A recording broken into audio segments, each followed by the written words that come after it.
A record turnout in general elections in Pakistan has sent the country's military establishment into a free fall.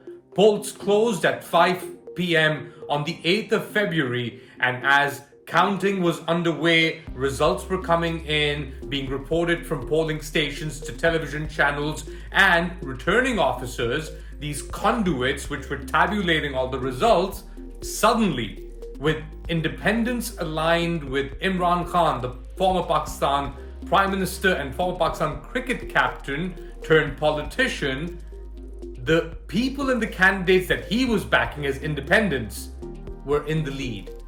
Why were they independents? Well, the Supreme Court of Pakistan, backed by the Pakistan military, took away Imran Khan's Pakistan Tehreek-e-Insaf political party electoral symbol, a cricket bat.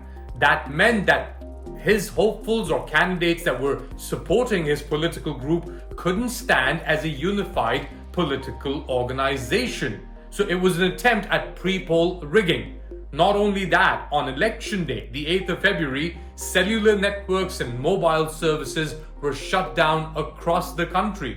That meant that people couldn't communicate, friends couldn't tell each other where to vote, how to vote, and on top of that, all the candidates that couldn't get the election symbol of the cricketing bat were given different symbols, like vegetables, like a fax machine, or a laptop, or shoes, or whatever you could think of. It was all arbitrary, all done at the behest of the Pakistan military establishment. But despite all of this, before the elections, on the day of the elections, as a result of this massive voter turnout, they went into a panic mode. The results were stopped from being published, or the party positions were stopped from being relayed on television screens around midnight, and even 48 hours later, the country's so-called election commission, which was in charge of this entire process, was unable to tabulate official results. At issue here is something called Form 45 and Form 47. Form 45 tabulates individual polling stations and polling booths. These are then correlated, collected, and published in Form 47. So they should correlate somewhat, right? Wrong.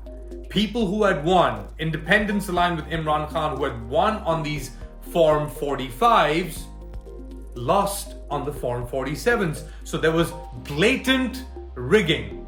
Police were present, had cordoned off a lot of these polling areas, but inside the polling booths themselves, security forces, military-backed paramilitaries, rangers, so on and so forth, broke in and then started stamping papers in favor of the military-backed political parties, including Nawaz Sharif.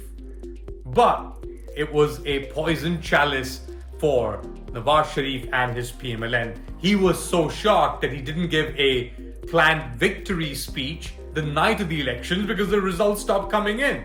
The next day, Nawaz Sharif showed up on a balcony with his brother on one side and his daughter on the other, claiming victory as the largest political group. But here's the catch. As Nawaz Sharif was announcing his victory speech, just underneath, on television screens, his party was in second place, behind those Imran Khan independents.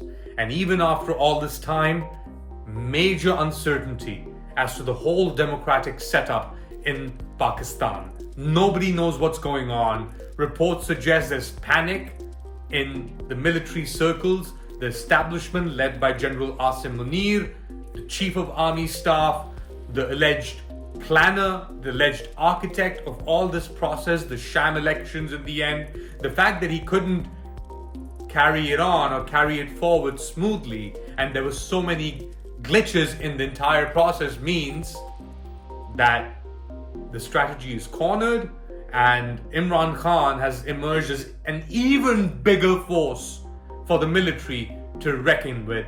Do like, subscribe, and share this content. Click on the bell icon. Subscribe to Let Ali Show You.